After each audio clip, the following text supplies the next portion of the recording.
There we go. All right. Amazing. Hi, everyone. Thank you so much for coming out to Gable's webinar this month. We have an amazing lineup of speakers for you guys and some seriously cool topics to go through. This webinar will primarily be around the data and trends you need to create a flexible workspace. So just to go over some housekeeping and Zoom tips. If you guys can just go through these, make sure that when you chat, you're chatting to everyone and not the panel. Super helpful to stay engaged. And please feel free to drop any questions or spark any conversation. We do have questions we're going through, but our speakers are more than happy to answer questions that you have. So I guess just right before we get started, if you guys want to drop your introduce yourselves in the chat, you can drop your name, your role, company, and location. And then we'd love to say hi and just get an idea and pulse of who's in the room. So looks like I cannot see the chat, but all right. Sweet. So we'll let those trickle in. So right before we get started, I'll just give a quick introduction on Gable and who we are. It'll just be like a minute. So Gable is the all-in-one platform to manage both your hybrid and remote teams. How do we do this? Primarily through our four solutions. Number one is just through on-demand. We offer companies access to over 8,500 workspaces globally, as well as a desk and room booking software for headquarters and dedicated offices, coupled with visitor management software as well to make signing and welcoming visitors seamless. And lastly, an event orchestration product that also allows you to launch company on-sites and off-sites from A to Z through our platform. So if any of you are interested, please feel free to reach out to myself or Liza post-webinar. We'd be more than happy to talk to you and show you the products. Sweet. So let's jump right into our introductions with our phenomenal speakers, starting with Gabby and moving on to Brandon. So Gabby, I'll let you kick us off and I'll let you introduce yourself. Thank you. And nice to meet everyone. I'm Gabby. I'm what we call a project leader at BCG, based in our London office. I've been with BCG for about 3.5 years and spent my first 3 years mostly working with financial institutions on core kind of strategy topics, and have been for the last 6 months working with a senior partner from our Boston office, Debbie Lovich, on her research on the future of work topic. So great to be here and nice to meet everyone. Awesome. Thanks, Gabby. Brandon, hand it over to you. Yeah, good morning, everyone. I'm Brandon DeWitt, and I lead workplace strategy and integration at Genentech. So Genentech is a biotech that is part of the Roche Group, a global group of healthcare and life science that is 100,000 people worldwide, but Genentech is about 15,000 people, and we're the US affiliate of Roche Pharma. I've been here 6 years, and my team partners with business leaders across Genentech to understand what their desired business outcomes are, what are the key work practices they need to do to get to those desired business outcomes, and then we help to design and help them occupy the work environments on our campus to support that. So yeah, very happy to be here. Amazing. Thanks, Brandon. I'll hand it over to Lisa. Yeah, and I'm Liza. I'm the CEO and co-founder of Gable. Usually I'm based in San Francisco, but this week I'm actually dialing in from Tel Aviv. So hello, everyone. I've been working on Gable for the past 4 years. Basically, we've seen companies transition from fully in office to remote to hybrid and to everything in between, working with phenomenal companies to help them achieve their workplace strategy, or even define what it is and help execute it. I'm so excited to be here and share some data points, which is my favorite topic to talk about. Amazing. Sweet. To everybody. So just to kick it off, we're gonna drop an audience poll. So to start us off, does your company regularly use both live workplace data and employee satisfaction metrics to make workplace decisions? So we'll give it a couple seconds and let you guys answer. And welcome to some of our attendees, Alvaro, Magdalena, Tatiana, and Lynn. Super excited to have you guys as well. Sweet. So we'll close this poll in just a second. And all right, let's see the results. Ooh, interesting. Okay, so we can see some of the results here. We have some people that say, we're not really using this data and we're not really collecting it for decisions, and but definitely there is room for improvement. Sweet, awesome. And we're going to jump right into our questions now. So just for, give me a second, this up as well. All right, so just to start us off, we're going to jump right into the first topic here, starting with collecting actually workplace data and some of the latest trends and shifts that we've seen. So starting with Brandon, let's the first question I have is, what are the latest trends and shifts that you've seen at Genentech and your company that you haven't seen around the workplace before? Yeah, thank you. So maybe to start off, I want to give a bit of insight onto like what our kind of post-pandemic workplace is at Genentech and our expectations. So Genentech, we are a primarily research and development life science company, lots of labs, manufacturing. And so our leadership has made the decision to be a majority on-site company. So we spend the majority of our time here on campus, and to really, encourage people to run into each other and foster that collaboration community. It was how we operated before the pandemic, but it's how we've decided to operate after the pandemic as well. So that has really influenced our thinking of and the research we look at for how we support our workplace. Something that has been a key kind of workplace practice for us post-pandemic is less about the built environment, but more around the concept of team agreements. So our team partnered with our people and culture, what we call HR at Roche Genentech, to develop with every team and organization in the company these team agreements to understand very clearly what is the expectation on how, when, and where we work as an organization, as teams, so that we have this kind of explicit norms that everyone can operate on. That has really helped us to I think be very successful as now a hybrid organization, a very hybrid organization. Something that's also been something we've adapted to post-pandemic is that the pandemic made people very, very savvy with virtual technology, virtual collaboration, both synchronous collaboration, but also asynchronous collaboration. We use Google products primarily here, so really leaning into that. And that has not changed since the pandemic for us. In some ways, it's I think the biggest change post-pandemic. I see that people are using fewer conference rooms on campus because they are relying more on virtual collaboration. What that has created, though, for us is a huge spike in the demand for enclosed space on our campuses.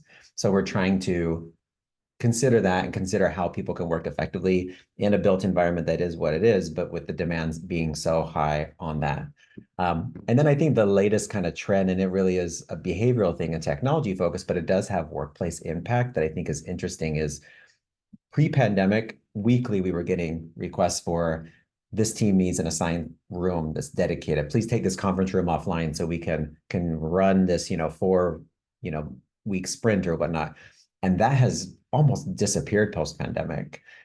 People are really getting away from paper artifacts and, the Post-its and, Scrum boards in that way, and relying a lot on things like Miro and Lucid and to really facilitate these. So it's really opened up our campus in a way that people can have these very intense and active collaborations without needing to take space offline. So it's, I think it's freed up a more flexible work environment for us. So leaning into technology has made our workplace, I think, be more efficient along with these agreements. That's awesome. And thanks for those insights, Brandon. I wanted to follow up with that and kind of ask you, how, like, from those changes that you've seen post, pandemic, how has Genentech changed or made some specific decisions after seeing those trends, right? So like seeing that private space, the need for private spaces are growing, and that there's a huge shift towards technology. What have you guys specifically done to try and make changes and adjust for those? Yeah. As anyone who works in workplace knows, it takes a long time to adapt workplaces, the built environment, and it's also very expensive, especially in the Bay Area. So we have, worked more on trying to get people to use space correctly. We have a finite number of individual spaces on campus. And what's cool, I think, about, coming to Genentech, I was really impressed with our workplace strategy that we've had here is, about 40 to 50% of our seats that we count in our activity-based workplace is an enclosed space. So we have a ton of enclosed space for people to select from. But what we're trying to do is getting people to utilize technology in the open environment and take calls in the open environment, not just rely on enclosed space. So having these conversations around that, but also playing with different types of monitors that have, cameras that are part of the monitors, and having those spread out everywhere in campus in newer environments instead of just having them in enclosed rooms, so we can kind of encourage people to work everywhere in our spaces. Yeah, it's hard.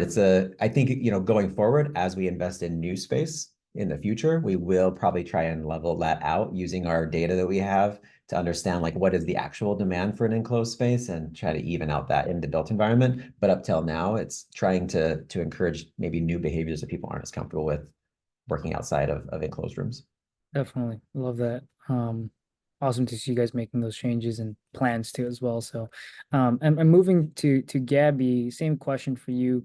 What are some of the trends and shifts that you've seen through? I know you've done a lot of research on the workplace through your studies, and would love to learn a little bit about the trends and insights that you found around the shift in workplace as well.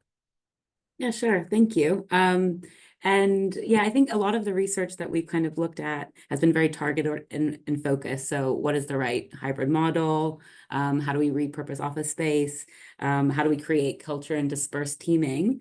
And obviously these are still super important questions and still being like hotly debated. We always read headlines about RTO mandates and things like that. But I just wanted to reflect on some findings from our research on this kind of topic. Last year, we conducted a survey with about 1,000 desk-based employees. So these are people who spend the majority of their time working at a computer and can work from anywhere there's electricity and internet. And what we found was, if we dig a little deeper, flexibility or like flexible ways of working is really kind of a proxy for a sense of autonomy and trust. So if you really engage your employees and kind of understand their underlying needs, they wanted a say in the when and where of their work. They wanted to feel that their organization trusted them to get their work done, and they didn't want to feel micromanaged or being monitored. And I think what this kind of has led us to do in the next stages of our research is investigate employee needs more broadly. This also kind of expands the universe to include, 80%, 70 to 80% of the global workforce who are actually not desk-based. They have to be on site to get their job done. And how can we kind of improve ways of working for them as well, outside of just flexibility. And some of the stuff that's come up through our work is these kind of categories of needs. We have, something like functional needs, which are very practical. So things like pay and benefits, schedules, PTO, the right tools and training to do the work, and then emotional needs. So the sense of feeling valued and appreciated, having good relationships with your colleagues, the sense of autonomy, that kind of thing as well. And through our research, we've kind of basically seen these needs dominate at different decision points in an employee's career. So if you're looking to attract, or if you ask people what's most important when people are thinking about taking a new job, it's really these functional needs, so pay, PTO, those kind of things. But when you correlate attrition risk and needs, all of these emotional needs rise in importance. So one of the most important needs that we've seen employees kind of name or cite is this feeling valued and appreciated and good working relationships. So I think more broadly, flexibility is just one facet or aspect of our work, flexible ways of working. And really the challenge to organizations is to, start treating your employees like humans. They're not robots, they're not fungible cogs, they have needs, and it's the employer's responsibility to kind of build a better understanding of those needs and learn how to serve them. I love that. I think so often we found in research that a lot of workplace leaders, people leaders, it's hard to make workplace decisions just to meet emotional needs and to understand that even, right, and to measure that. So I guess just a follow up there is how do you think that workplace leaders can or should try and meet the emotional needs of their employees through specifically the workplace that you can think of?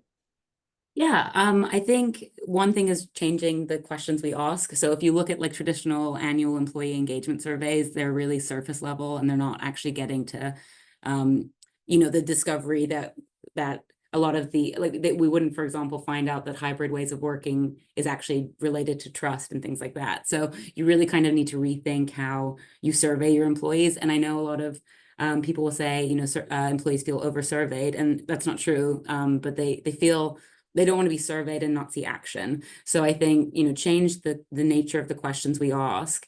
And then it really relies on like you to communicate that you've taken that intel, what you're learning and what you plan to do about it, so that people feel that you're acting on the feedback that you've gotten. And then really it's also training your managers, right? Like I think for so long, and this is obviously very contextually dependent and country dependent, but we've been asked to bring a professional kind of facade to work. And I think one of the things that was so refreshing in COVID is you got to see people's interior lives, and these are human people, and so let's learn from that and humanize the workplace and encourage managers to have different conversations when they have feedback sessions with their teams. Maybe it's about checking in on their emotional needs and being a bit more kind of targeted and directed in that way. And things like that. So I think it's, getting the right data, making sure you're setting yourself up to find out what people need, but then also making sure that your managers are well trained to deliver on those needs. That's amazing. I love that, change the questions, train your managers, and humanize the workplace. I think it's fantastic recommendations. Moving to Liza, following up, same question, you've obviously seen a lot of data and trends from the report that you were able to pull recently in partnership with Nick Bloom. Love to hear some of the shifts that you've been able to see through some of that data as well. Sure. So a few things. One really resonated with a lot of the things that Brandon and Gabby mentioned, and we actually see this a lot in the data. So a fun thing, I would say, I wouldn't say fun, but at least to me, it's an interesting fun fact that basically there is still an iteration of RTO policies in general. Like we surveyed 8,000 employees, and we've seen them run the gamut from 5 RTO policies that they have experienced to 0, which is insane. Like think about those people that have so many iterations, right? And the bottom line here is that basically everyone's still learning what works for them. And even now, Brandon, to your point, like the company made a conscious decision to be more office-based with different types of adaptations, right? Where others can be more remote forward. So that's one aspect that is, I think, a bit of a comfort that we're all still learning. The second piece that we've seen is really focusing on collaboration, whether those are on-sites or off-sites. But more importantly than that is like the type of events and gatherings that are happening. We see basically over 50% of events that are happening are daily, just day long, and are focused on your either intermediate or second tier team, basically your department, really focus on coming, doing focus work, and then you can go and do individual work at home. Another thing that is interesting is like why people are coming to the office, right? So it's definitely not, okay, I just want to go, right? That is part of it, but the number one reason is to meet other people. Like that's the number one purpose that we see for the office. And the secondary would be the actual interior of the space, how it looks like, how pleasing this is. And final thing that I think is really interesting, and I'm wondering if Brandon or Gabby, you see this in the data, is the type of meetings that are happening when you're in the office. Majority of them, over 62%, are less than 4 people. So really small, and Brandon, I see you nodding, but this is part of it. And I'm sure that part of the data that is important to capture, right? And part of, I'm sure, the challenge for companies that have offices is how do you create flexibility in a space that is, already built, right? And part of it is being able to capture the data for future opening or restructuring and understanding how people work within the space, which is quite crucial to make a decision moving forward. Awesome. Thanks for sharing those insights, Liza. And moving on to kind of the second point, second part of the webinar here we have is looking into what specifically and what workplace data are you capturing to improve the workplace strategy and improve cost efficiency and drive employee experience? I think oftentimes a lot of workplace leaders are wondering, like, I wonder what other leaders are actually capturing, what they're actually looking at. So starting with you, Gabby, and just with the clients you work with, can you go a little bit into that in terms of what workplace data you're specifically see is being captured to improve workplace strategy and ROI? Yeah, absolutely. So I think one of the really cool parts of our research is we're very much focused on the day-to-day experience of employees. So we, as part of our kind of like diagnostic or survey tool, we ask respondents to look at their calendar and kind of assess or estimate how much time on average per week they spend across a set of tasks. And those tasks are, customized for your context and your role. But for our desk-based kind of survey, we had something like admin work, individual focus work, personal development, affiliation, coaching, etc. So we, ask people to kind of allocate their time across those tasks and then ask them, do you enjoy this work? And are you effective at this work? Do you feel productive? And if not, why not? What are your blockers to both enjoyment and effectiveness across these tasks? And when we did that survey with the 1,000 desk-based employees, we actually found that individual contributors only spend 5% of time on tasks that we categorize as joyful. They spend something like 60% of time on neutral or meh tasks, and then 30% of time on toil. And I guess it's no surprise, but that toil work was admin. So admin was ranked as a very kind of low enjoyable, like a not enjoyable task.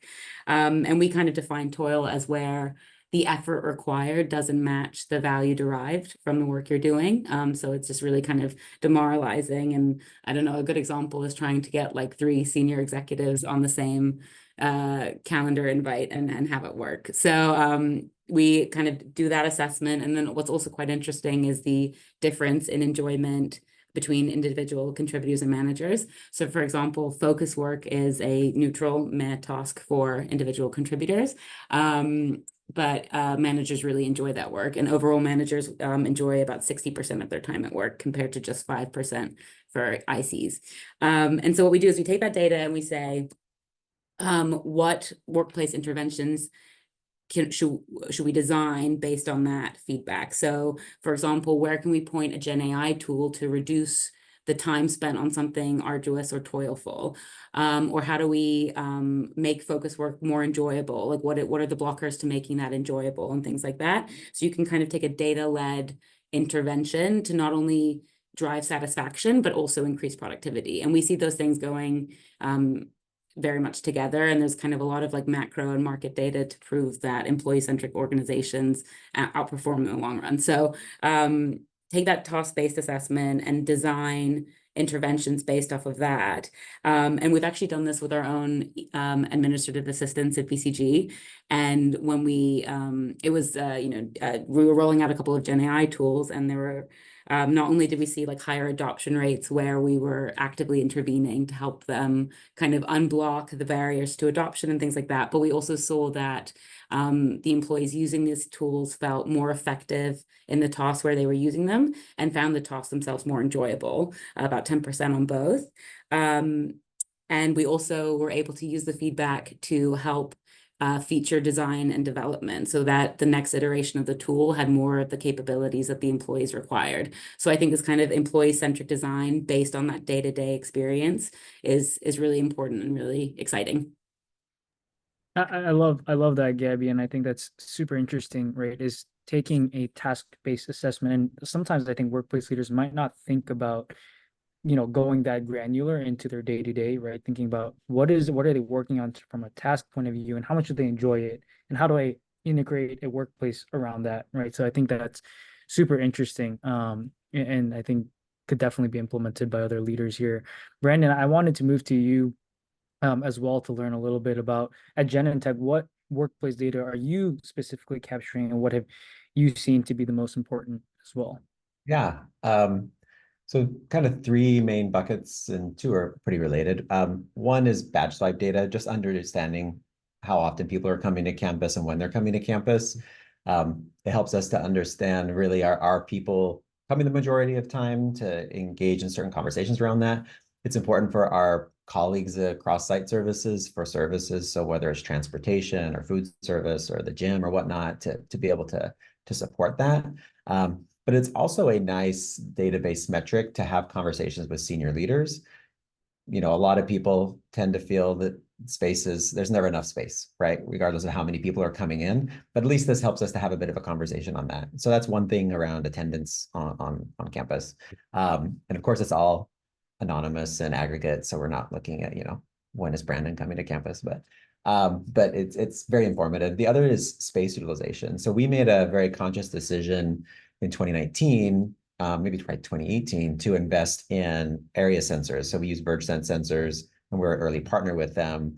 But they're a smart sensor that helps us to not only understand what is the utilization of a space, but what is the behavior of the utilization. So the sensor can help us to look at how many people are in the space, but also when the space is empty, are people leaving stuff behind? Because in a shared environment, if someone's computer's there, then the space is occupied, right? So helping us to understand behavior, which has also helped us to inform how we plan space going forward. So recently we ran an analysis on a certain space type we have, and sorry, the light just went out, but a certain space type we have that's always been a bit contentious on how we count this space. And we just did a deep dive into the data to understand, like, how is the space actually being used? And we're able to make an interesting assessment on how we count that space, and then how we will plan or not plan for that space going forward. We have started to dip a little bit into Wi-Fi as a utilization tool, but it's proving to be a bit harder than one would think it would be. I've learned that technology in general is harder than I think it would be, but I'm not a technology person. But what I think is cool about the utilization, we can understand all of these three that I've talked about so far, is we can understand when people come to campus, we can understand how they're using rooms when they are on campus, but through Wi-Fi data, we can understand how organizations interacting with each other and moving around, right? We have a 200-acre campus here, and it's a massive space. So how are people kind of coming around and using the campus, interacting with different business groups that could inform things like adjacency changes, and then kind of spark those conversations? And then finally, qualitative data from surveys. And I think, pre-pandemic, we had a very long kitchen sink kind of survey. Everything was asked. And then now we've really shortened it down. Oddly enough, we shortened it to get more people to respond, but we still get 37%. It's 37% before the pandemic, and 37% will do it now, even though it's a much shorter survey. But we're shifting the way we ask questions and the questions we ask. And I love what Gabby said earlier, really now digging more around well-being and neuroscience type topics in the workplace, so that we can make some decisions that are less about, Brandon's intuition on doing this for, 15, 20 years, and more around, well, what do the people actually need in order to be happier, more engaged, less stressed at work? And then how do we respond to that? So I think it's a really interesting opportunity to pull all this stuff together. Love that. I love that the combination you have between both quantitative and qualitative, and also the shift that, like you said, and Gabby's mentioned, a lot of companies are leaning towards is diving deeper into the well-being, the neuroscience, the actual employee, happiness and joy, rather than just the numbers and just like things like amenities and stuff. So super interesting. Liza, I want to throw it to you as well. Like what's some of the data that you've seen amongst your customers and your partners, in terms of what they're collecting, what they're asking you for, and making decisions based off of? Yeah, so I think, to echo what Brendan mentioned, badge data, of course, just some space utilization, I think it's fundamental. I'm not going to repeat that, but what I do want to highlight is actually the second layer of insights of the office, or in general any space that is being utilized, especially if you want to measure collaboration, right? Like at the end of the day, I think this is to follow through the thread that I mentioned before. The goal of the office, at least for what we see, is really focused on the collaboration. So how can you measure collaboration in the office, right? Or it doesn't have to be in the office, it can be also in a co-working space. If you have remote employees, how do you measure them, coming together to work together, right? So I think this is a really interesting metric that I see more and more companies are interested in, is because part of any program, whether this is, mandated or, suggested days in the office, or visibility in what's happening in the office and who is coming, or provide access to co-working space. The number one request that we hear, or reasoning behind it, is to help with collaboration. And that means that you have to measure collaboration. That is not an easy way to measure collaboration, whether this is, what does collaboration mean? If people come together, just co-work in the same space, does this consider collaboration? If people are booking a meeting room, does that consider collaboration? It's probably all of the above, but that's part of the nuances that companies are trying to decide or define as a metric versus just utilization, right? So I think this is where we see some trends that are coming. Some super insightful measuring collaboration and not just individual utilization, I think, is something all leaders can definitely start shifting towards and leveraging as well. Just moving to, I guess, our last topic for this webinar is going into, what are some real world programs or strategies that you've seen to increase employee flexibility and satisfaction in your workplace? And you can also speak to some recommendations that you have as well that you give to the audience through maybe specific programs that you've seen work for others as well. And we'll start it off. Let's just start with Liza, from like the partners you have, what are some recommendations and what are some programs you've seen work as well? So I think an overarching theme that we see is just being extremely transparent on what's the purpose of a program, how does it work, how to access a program, and what are the goals and metrics for those. That's one aspect, just providing visibility to both efforts, but things that are available for employees, we see as a top priority, and something that also helps streamline processes through and through. The second piece I would say is equitability in the workplace. A lot of companies are now basically built hybrid, remote first, or grew during the pandemic with employees everywhere. And now there is the sense of, how do I bring people together when they're not close to each other? So I think one thing that we see is ability to provide access to flex spaces, I think, is a really, really strong one. But it has to be intentional. And this is something that goes to my third point that Gabby also mentioned, is how do you empower managers, middle management, or regional leaders or champions to orchestrate this at scale. So whether those are playbooks or budgets that are being associated to them, and mandates to do that, quite important to effectively be an extension of the either workplace and people team. And to even Brandon's point, we see a lot of collaboration between workplace and people, right? And the measurement of the effectiveness of those programs comes hand in hand. So those are the things that we see, I would say. Yeah. Awesome. And moving to Brandon to follow up with that, what are some programs maybe you guys have tested at Genentech over the years, and especially post-pandemic as well, and pre-pandemic, and how it's changed? Yeah. So prior to the pandemic, we had something called flexible working, or working flexibly. I can't remember which way it goes, but flexible working. And it was actually introduced by our team to the organization instead of from HR or whatnot. And it really was, if teams were moving into activity-based workplace here, then they had the option to also adopt flexible working. And that was typically working remote for up to 2 days a week. But it was a smaller number pre-pandemic who did this. It wasn't across the organization, and it really was focused on people who were just in our ABW environments. After the pandemic, or during the pandemic, we had this realization that we could make this work for a wider group of people in the organization. So through our Future of Work initiative, we were able to essentially expand that across the organization to everyone that can work flexibly, can adopt it. So it is, you can work remote for up to 2 days a week, which I think has increased a lot of the satisfaction for people across the company. We do have to be very cognizant of the fact that we have a large population that can't work remote, right? You can't do science in your kitchen. So you have to come to the campus. So what does that mean, though, to enable them to have flexible start-stop time? So we've, changed we have shuttles that take people, around the Bay to campus. So expanding those options for taking shuttles so people can be more flexible in when they come to work has been really helpful. But also introducing things like episodic remote. So we have the opportunity to work remote in the US up to 8 weeks a year in 4-week chunks. But that's just a common agreement that episodic remote is available to people.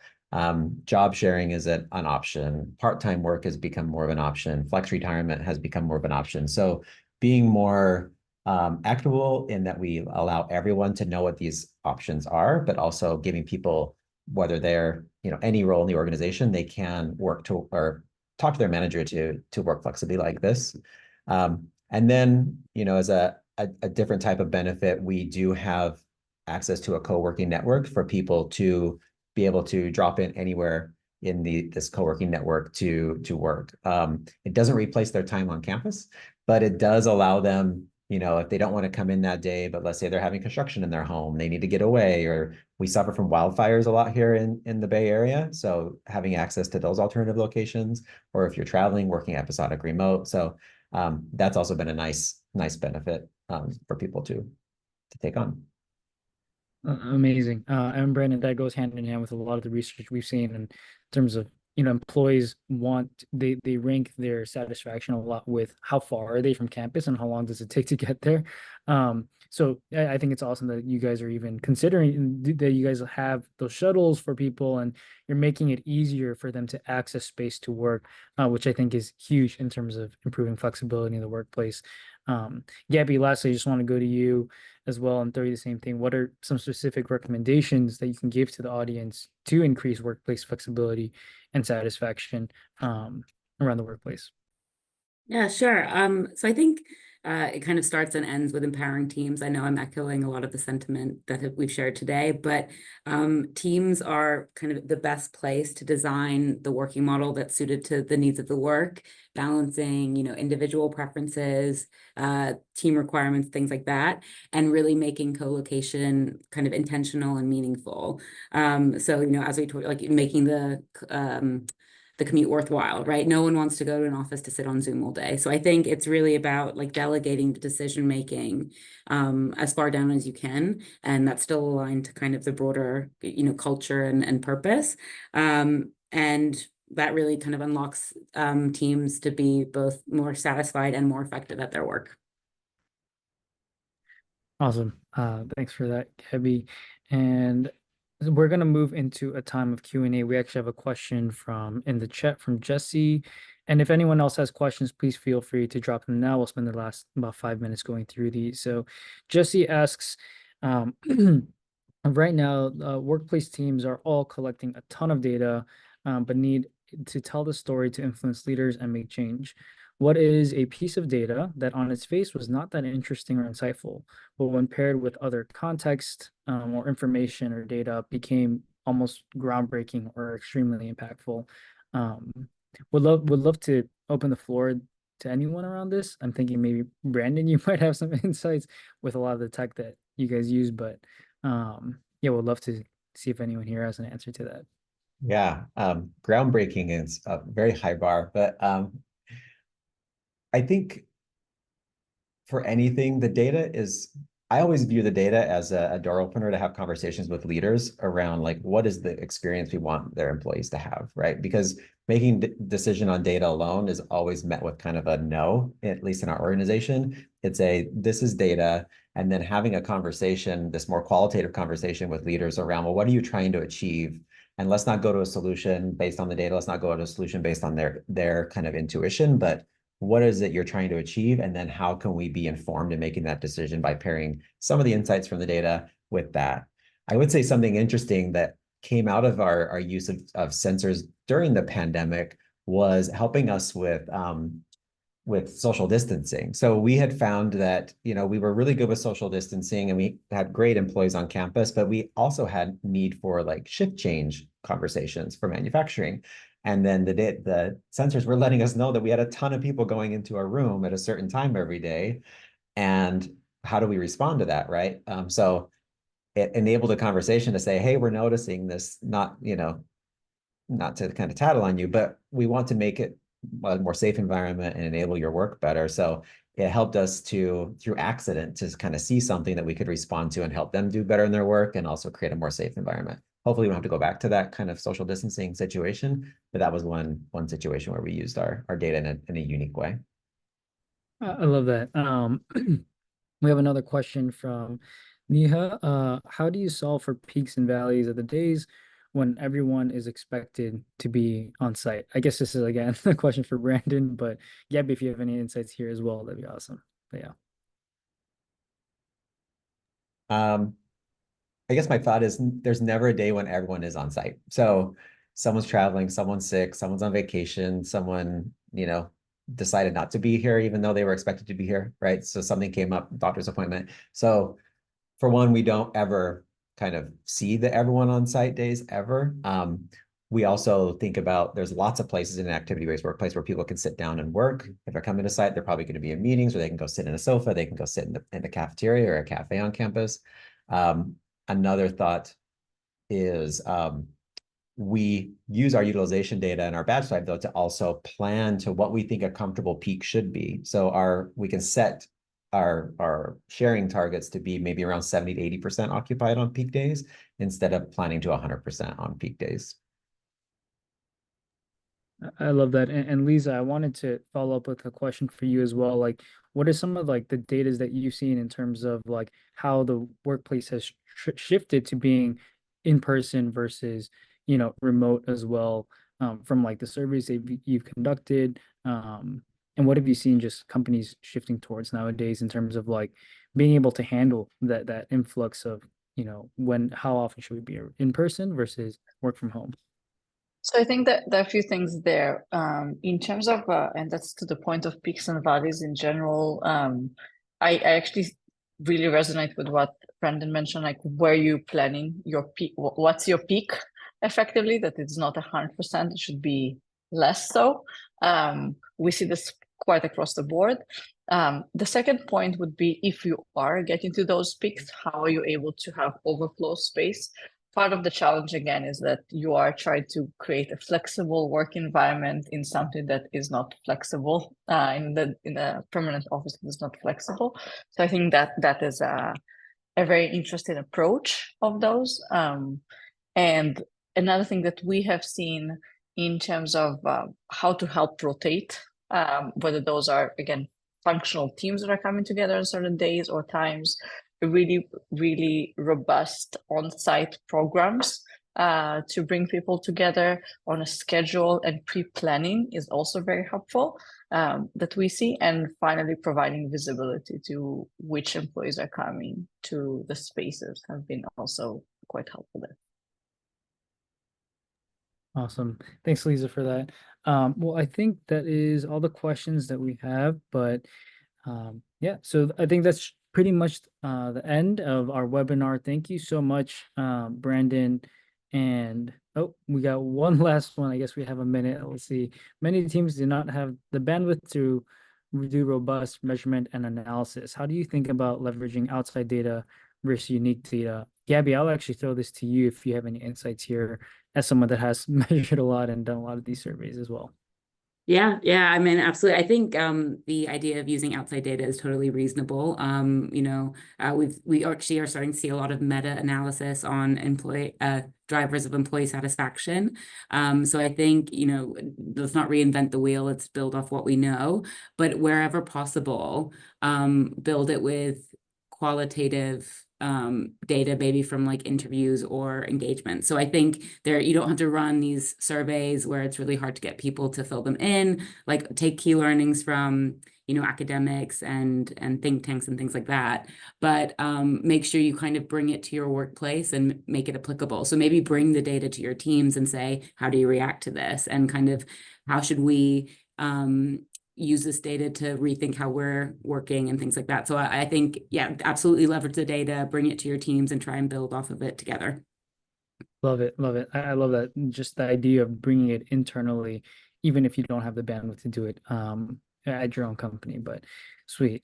Awesome. Well, thank you, Gabby. Thank you, attendees, Brandon and Lisa, for hopping on this webinar and sharing a lot of your insights. For anyone that is on the call and is interested in learning more about Gable, please feel free to reach out to us for a free analysis of your workplace. And if you want to connect with Gabby or Brandon, feel free to reach out to them and connect with them on LinkedIn as well. But thank you all. And if you weren't able to capture all of it, we'll also have a recording ready for you. So yeah, thank you so much. Thank you, Brandon. Thank you, Gabby. See you guys on the next one.